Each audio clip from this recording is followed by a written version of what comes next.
Hello and welcome to today's training tip, which is about knowledge, and I've called it 1066 and all that, and that will become apparent why in a minute. So today I've got a bit of kind of learning theory for you.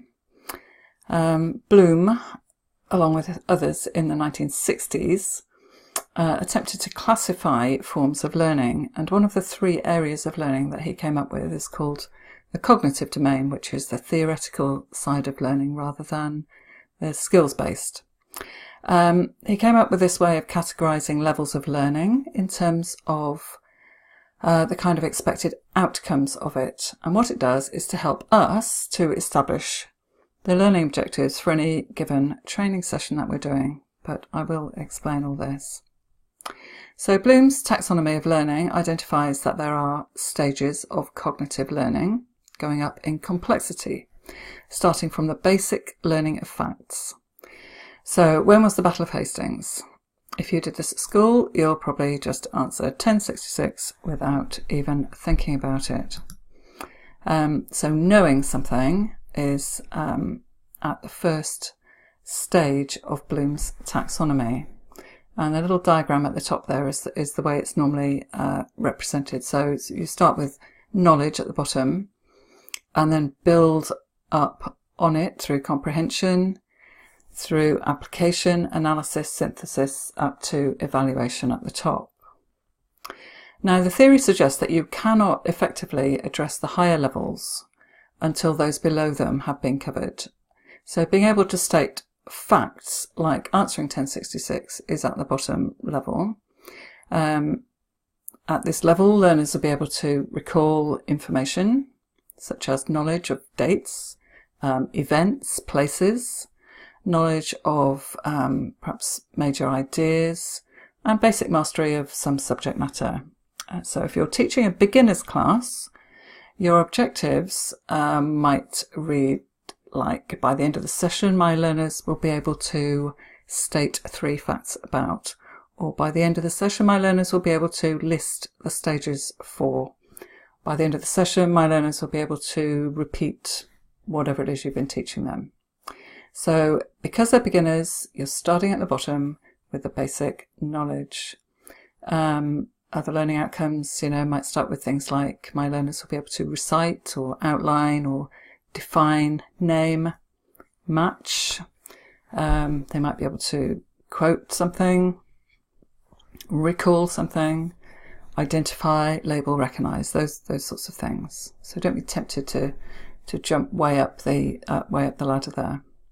So anyway, we'll take each one in turn and apply it to the Battle of Hastings. So the knowledge is battle took place 1066. So the next level is comprehension. It's about grasping meaning, translating knowledge perhaps into a new context, interpreting facts, comparing, contrasting, maybe ordering things, grouping things together. So in terms of the Battle of Hastings, you'll be able to describe what happened and why, and explain the significance of the Battle of Hastings. So that's how we've moved from knowing to comprehending. And in your own sessions, if your learners are beyond that very basic stage, learning outcomes may be things like my learners will be able to describe or explain or paraphrase, restate, give original examples, or interpret, or be able to discuss something more fully than simply stating the facts.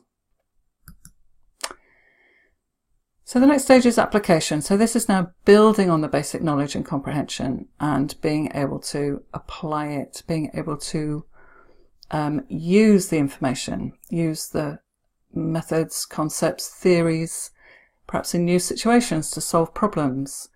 So learning objectives here might be things like your learners will be able to calculate something or predict something, apply learning from one thing to another, maybe solve problems, maybe you're going to ask them to demonstrate something, perform something, or present some information to you to show that they can apply their knowledge and their comprehension on to the next stage.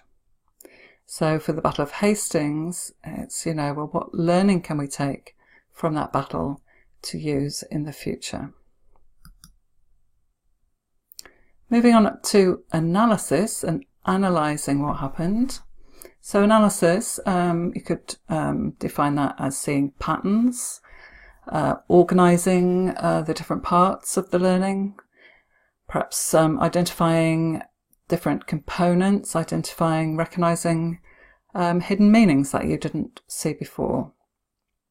So in terms of our own learning objectives with our learners, we might be asking them to classify things, break down or categorise or analyse, criticise, or even simplify would be one as well.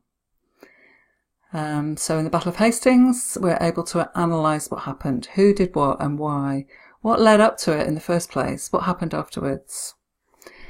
And this is really, we're talking here at perhaps first year degree level, when you're getting down to that sort of level of knowledge, up to that level of knowledge. Synthesis as well, one step on. That's about using existing or old ideas along with your new learning to create new thinking, to create new ideas. You can perhaps generalise from facts from various different places and relate the knowledge from different areas, and to be able to help you to predict and draw conclusions. So again, with our own learning objectives for our learners, they might start with words like compare and contrast, select, generalise, and we'll be asking them to say, well, where are you synthesising this information from? So what are your reference points? Who said something before that's similar to this that you're using? And in terms of our battle, of course, we can make some comparisons. Was it similar to any other battles? What were the differences?